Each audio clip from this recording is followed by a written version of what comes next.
क्या आप जानते हैं कि जिन लोगों ने भी पिता पुत्र पवित्र आत्मा के नाम से बपतिस्मा लिया है उन लोगों ने गलत रीति से बपतिस्मा लिया है, क्योंकि सही रीति का बपतिस्मा यीशु मसीह के नाम से दिया हुआ बपतिस्मा होता है। बाइबल बताती है कि यीशु मसीह के नाम से बपतिस्मा लेना चाहिए। क्या कभी आपने इस बात पे गौर किया है कि बहुत सारे लोग आपको इस बात को कहते हुए मिलेंगे कि आपने जो पिता पुत्र पवित्र आत्मा के नाम से बपतिस्मा लिया है वो गलत बपतिस्मा है, क्योंकि बाइबल में प्रेरित लोगों ने यीशु मसीह के नाम से बपतिस्मा दिया है। इसीलिए जो यीशु मसीह के नाम से बपतिस्मा लेता है वही सही बपतिस्मा है बाइबल आधारित। क्या ये सच है? क्या सच में यीशु मसीह के नाम से जो बपतिस्मा दिया जाता है या यीशु के नाम से जो बपतिस्मा लिया जाएगा वही सही बपतिस्मा है? क्योंकि बहुत सारे लोग आपको यह कहते हुए मिलते हैं, या आपने कई बार यूट्यूब में हो या कलीसिया में हो आपने इस बातों को कहते हुए लोगों को सुना होगा कि सही बपतिस्मा यीशु मसीह के नाम से जो बपतिस्मा दिया जाता है वो सही बपतिस्मा है। कुछ लोग ये कहते हैं कि पिता पुत्र पवित्र आत्मा के नाम से जो बपतिस्मा दिया जाता है वो सही बपतिस्मा है। तो आखिरकार इसके पीछे की सच्चाई क्या है?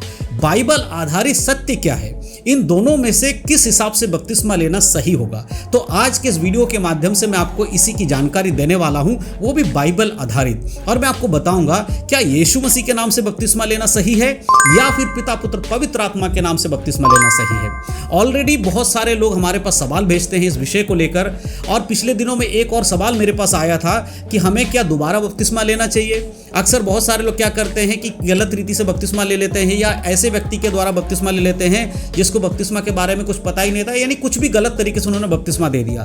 तो लोग कहते हैं क्या हम दोबारा बपतिस्मा ले सकते हैं? तो मैंने उसके ऊपर ऑलरेडी एक वीडियो बनाया है, आप उस वीडियो को देख सकते हैं और आपके सवाल का जवाब आपको उस वीडियो में मिल जाएगा। वीडियो का लिंक हमारे डिस्क्रिप्शन बॉक्स में आपको मिल जाएगा, ऊपर आई बटन में भी आपको मैं लिंक दे दूंगा, आप इस लिंक पर क्लिक करके हमारे वीडियोस को देख सकते हैं। और आज खास करके जिस विषय में मैं बात करने वाला हूं वो है कि बपतिस्मा किस नाम से लिया जाना चाहिए।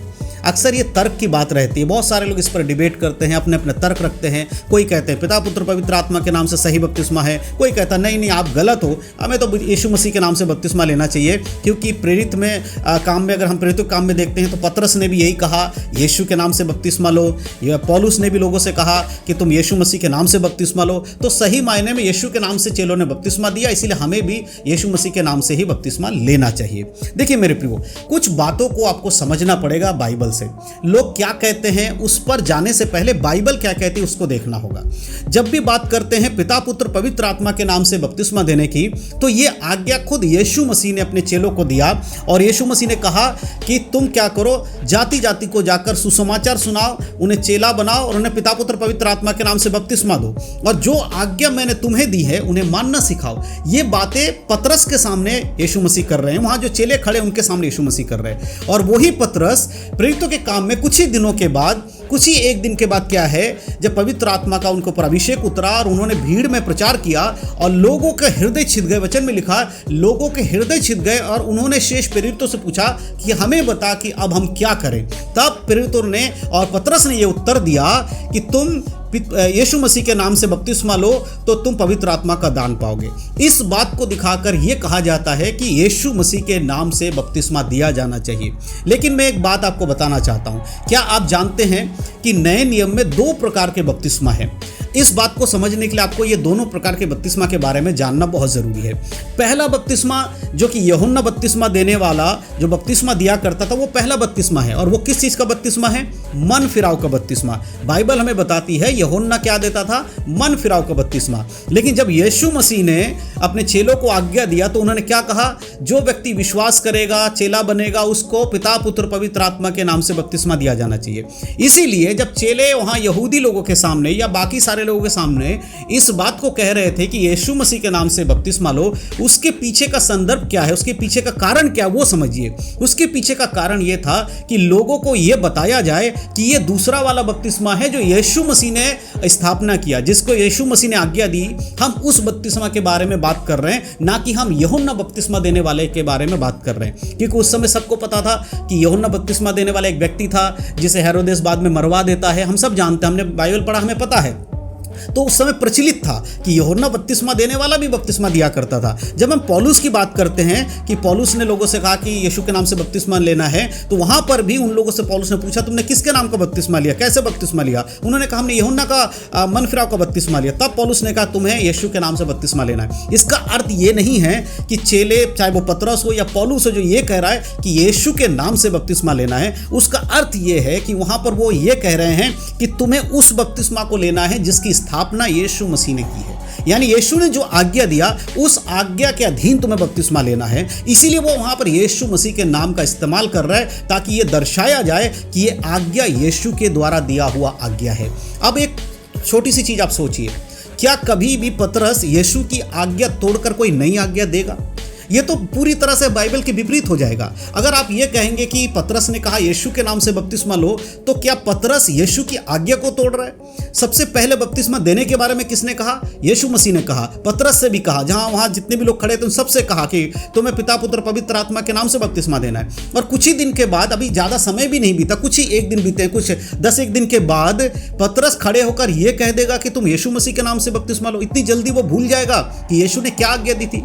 कॉमन सेंस है, हम लोग भी महीने 2-2 महीने कोई चीज नहीं भूलते हैं, और वो तो पवित्र आत्मा के द्वारा सिखाए हुए लोग थे। जैसे कि बाइबल बताती है कि सारे संपूर्ण पवित्र शास्त्र किसने लिखा है? पवित्र आत्मा की प्रेरणा के द्वारा रचा गया है। तो आप कैसे इस चीज को कह सकते हैं कि पतरस ने 10 दिन 15 दिन के भीतर ही उसको वो भूल गया कि यीशु मसीह ने क्या आज्ञा दिया था, और उसने अपनी एक नई आज्ञा चला दी कि नहीं मुझे याद नहीं यीशु ने क्या कहा था, तुम एक काम करो यीशु के नाम से बपतिस्मा ले लो। वहां पर जो यीशु मसीह का नाम इस्तेमाल किया गया, उसके पीछे का उद्देश्य था कि उस समय यहूदी लोगों के बीच में यीशु मसीह ज़्यादा प्रचलित जो थे, यहूदी लोग ये चाहते थे, जो धर्मशास्त्री लोग थे, सदूकी, फरीसी लोग, याजक लोग, वो चाहते थे यीशु मसीह के बारे में ज़्यादा प्रचार किया ही ना जाए, यीशु मसीह का प्रचार ही ना हो। इसीलिए लोगों को रोका जाता था, पतरस को, चेलों को रोका जाता था। इसलिए यहूदी लोगों के बीच में चेलों ने ज़्यादा जोर देकर यीशु मसीह का नाम लिया ताकि इस बात को दर्शाया जाए कि हम यीशु का ही प्रचार कर रहे हैं जिसके बारे में परमेश्वर ने आज्ञा दिया है। यहाँ इसका मतलब यह नहीं है कि यीशु के नाम से बपतिस्मा दिया गया है। अर्थ यह है कि लोगों को पता चलना चाहिए कि हम किस नाम के लिए इस आज्ञा को मान रहे हैं, यीशु मसीह के आज्ञा को मान रहे हैं। तो वहां का संदर्भ यह था, जब उन्होंने बपतिस्मा दिया होगा तब क्या किया होगा? जब पानी में डुबकी लगाया होगा तब उन्होंने कहा होगा हम तुम्हें पिता पुत्र पवित्र आत्मा के नाम से बपतिस्मा देते हैं। इस बात का सबूत हमारे पास ऐतिहासिक रिकॉर्ड में भी है। अगर आप पुराने शुरुआती कलीसियाओं में, पहली शताब्दी की कलीसिया को अगर देखेंगे, जब चेले लोग इस संसार से जा चुके थे, प्रभु में सो गए थे, उसके बाद जो चेलों ने दूसरों को सिखाया था, उनकी हिस्ट्री को अगर आप देखेंगे, वहां पर कई जगह पर इस दस्तावेज पाए जाते हैं जहां पर यह बताया गया है कि पिता पुत्र और पवित्र आत्मा के नाम से लोगों ने बपतिस्मा देना शुरू किया, लोगों ने बपतिस्मा दिया। यह है, लेकिन ये शब्द जो बाइबल से निकाल कर बोलते हैं कि प्रेरितों के काम में 2 अध्याय में देखो, पौलुस ने प्रेरितों के काम में कहा, वहां देखो यीशु मसीह के नाम से कहा बपतिस्मा देने के लिए, उसके पीछे का मकसद, उसके पीछे कारण है, वो ये नहीं है कि बपतिस्मा उस नाम से दिया जाना चाहिए, परंतु यीशु को प्रेजेंट करने के लिए, यीशु की आज्ञा को प्रेजेंट करने के लिए यीशु का नाम लिया गया है। आज के समय में जब आपसे कोई पूछता आप मसीही हो, तो आप कैसे कहते हो, क्या हो, मसीह का अर्थ क्या है? मसीह का अर्थ हम यीशु को विश्वास करते हैं। अगर यीशु को ही हटा दिया जाए तो मसीहत का कोई मतलब नहीं है। उसीलिए अगर यीशु मसीह के नाम का बपतिस्मा कहा गया है तो ये उस आज्ञा को दर्शाता है जो यीशु मसीह ने अपने चेलों को दिया, और अपने चेलों से कहा तुम पिता पुत्र पवित्र आत्मा के नाम से बपतिस्मा दो। और सबसे सिंपल एक चीज़ आप समझिए, क्या आप, मैं जो सिखाता हूं आपको, उस बात पर ज़्यादा विश्वास करेंगे या बाइबल के अंदर जो लिखा है उस बात पर ज़्यादा विश्वास करेंगे? कहने का अर्थ समझ लीजिए, मैं आपको बाइबल आधारित वीडियो बनाकर आप तक पहुंचाता हूं। अगर मैं कल के दिन बाइबल के वचनों को थोड़ा तोड़ मरोड़ कर बाइबल से हटकर बताऊं और मैं कहूँ नहीं आपको नहीं पता, ये सीधे सीधे ऐसा होना चाहिए, बाइबल में घुमा फिरा कर लिखा गया है, तुम ऐसा करो, इतना घुमा फिरा कर मत करो, सीधे सीधे ऐसा कर लो, तो क्या आप उस पर विश्वास कर लेंगे? जो समझदार होगा कभी उस पर विश्वास नहीं करेगा, वो बाइबल के अनुसार ही करेगा, चाहे मैं कुछ भी बोलूँगा। अगर वो बाइबल आधारित नहीं है तो मेरी बातों पर विश्वास करना आपके लिए मूर्खता ठहरेगा। उसी प्रकार से आप सोच के देखिए कि चेले लोग अगर कुछ सिखा रहे हैं, या बाइबल में लिखा है, पतरस ने कहा यीशु के नाम से बपतिस्मा ले लो, यानी कि आपको उसका गहरी बातें नहीं पता, तो क्या आप यीशु के उस आज्ञा को छोड़ देंगे जहां का पिता पुत्र पवित्र आत्मा के नाम से बपतिस्मा देना चाहिए? आपके लिए प्रथम कौन है, यीशु मसीह की पतरस? देखो, पतरस ने कोई आज्ञा नहीं तोड़ा। यहां मेरा कहने का अर्थ यह नहीं कि पतरस यीशु मसीह की आज्ञा तोड़कर एक नई आज्ञा दे रहे थे, नहीं, उसने सही कहा है, और पतरस ने भी पिता पुत्र पवित्र आत्मा के नाम से ही बपतिस्मा दिया है। लेकिन जो लोग ये सबूत देते हैं उनको ये समझना चाहिए पतरस कैसे यीशु की आज्ञा को तोड़ेगा, नहीं तोड़ सकता। अगर वो तोड़ता तो शुरुआती समय है तो परमेश्वर उसे बाहर नहीं कर देता कलीसिया से। उसके आगे की चीज़ों को लिखने के लिए परमेश्वर पतरस को क्यों इस्तेमाल करता? पतरस के जीवन के द्वारा परमेश्वर कलीसिया की स्थापना क्यों करता अगर पतरस पहले ही परमेश्वर की आज्ञा को तोड़ रहा है? तो ये सब चीज़ों भी तो आपको समझना पड़ेगा। उसने परमेश्वर की आज्ञा को नहीं तोड़ा है, वो सही है। सिर्फ इस बात को समझना है कि आज्ञा को समझाने के लिए, यीशु मसीह की शिक्षा को दिखाने के लिए कि हमें पिता पुत्र पवित्र आत्मा के नाम से बपतिस्मा लेना है, ना कि यूहन्ना बपतिस्मा देने वाले के मन फिराव का, उस बात को दर्शाने के लिए ये कहा गया तुम यीशु मसीह के नाम से बपतिस्मा लो। तो सही मायने में बपतिस्मा क्या है? पिता पुत्र और पवित्र आत्मा के नाम से जो बपतिस्मा दिया जाता है वही सही बपतिस्मा है। अगर कोई ये कहता है यीशु मसीह के नाम से बपतिस्मा दो, तो वो कौन लोग कहते हैं? ज़्यादातर ये वो लोग होते हैं जो ओनली जीसस वाले, जो सिर्फ यीशु मसीह को ही सब कुछ मानते हैं कि यीशु ही पिता है, यीशु ही परमेश्वर है, पवित्र आत्मा को साइड कर देते हैं, सबसे मेन में यीशु को रखते हैं। ऐसे धारणा वाले लोग ही इस बात को ज़्यादा फोकस करते हैं। लेकिन दुख की बात आज ये है कि आज इन शिक्षाओं के चलते जो लोग सही शिक्षा में थे वो भी धीरे धीरे गलत शिक्षा में चले जा रहे हैं। उनको भी लग रहा है कि हम तो पहले गलत थे, बाइबल तो ऐसा कहती है। मेरे प्रिय याद रखिएगा, मत्ती 24 अध्याय में यीशु मसीह ने अपने चेलों को कहा था, जब चेलों ने पूछा कि तेरे आने से पहले, इस जगत के अंत से पहले क्या चिन्ह होगा, उस आने का चिन्ह क्या होगा, तो यीशु मसीह ने ये नहीं कहा था भूकंप होगा, भूडोल होगा, ये बाद में कहा। पहले कहा सावधान रहो कोई तुम्हें भरमाने ना पाए। अगर इन बातों से आप भरमाए जाओगे तो याद रखना यीशु मसीह के सामने आप जवाब नहीं दे पाओगे। तो बाइबल से समझिए, कभी भी परमेश्वर के वचन के विरोध में परमेश्वर का दूसरा वचन कभी नहीं हो सकता। बाइबल एक वचन को काटकर दूसरा वचन नहीं रखती। हमेशा बाइबल एक वचन को प्रोटेक्ट करने के लिए दूसरा वचन है, एक को साबित करने के लिए दूसरा वचन दिया है। तो जो यीशु ने कहा पिता पुत्र पवित्र आत्मा के नाम से दो, तो कभी भी परमेश्वर पतरस के द्वारा ये नहीं लिखवाता बाइबल में कि तुम यीशु मसीह के नाम से बपतिस्मा दो। क्या फिर यीशु मसीह ने जो आज्ञा दिया वो झूठा आज्ञा था? नहीं मेरे प्रियो। इसीलिए विवेक के साथ साथ आत्मा में भी चीज़ों को परखना सीखना होगा, तभी हम चीज़ों को समझ पाएंगे।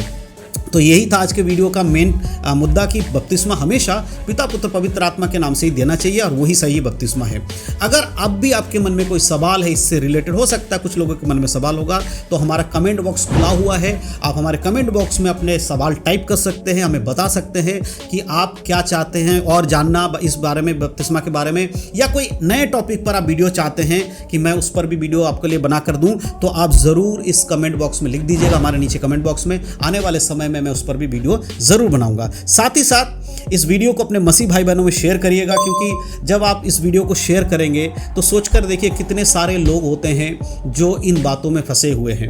हम सबका कर्तव्य है कि जो बाइबल आधारित शिक्षा है उनको हम दूसरों तक पहुंचाएं। तो इस वीडियो को शेयर करना बिल्कुल मत भूलिएगा। साथ ही साथ लाइक करिएगा, क्योंकि आपका एक लाइक इस वीडियो को दूसरे तक पहुंचाने में हमारी मदद करती है। और साथ ही आपको एक चीज़ और बताना चाहता हूँ, पहली बार अगर हमारे चैनल पर आप हैं, अगर यूट्यूब पर इस वीडियो को आप देख रहे हैं तो हमारे चैनल को सब्सक्राइब कर लीजिएगा। और अगर फेसबुक पर आप मुझे सुन रहे हैं या इस वीडियो को देख रहे हैं तो इस वीडियो के लाइक करने के बाद फेसबुक चैनल को फॉलो और लाइक ज़रूर कर लीजिएगा, ताकि आने वाले समय में इस तरह के वीडियो आप तक मैं पहुंचाता हूं। तो इन सब बातों के द्वारा परमेश्वर आप सबको आशीष दे। फिर मिलेंगे अगले एक नए टॉपिक के साथ एक नए वीडियो में। तब तक के लिए आप सभी को जय मसीह की।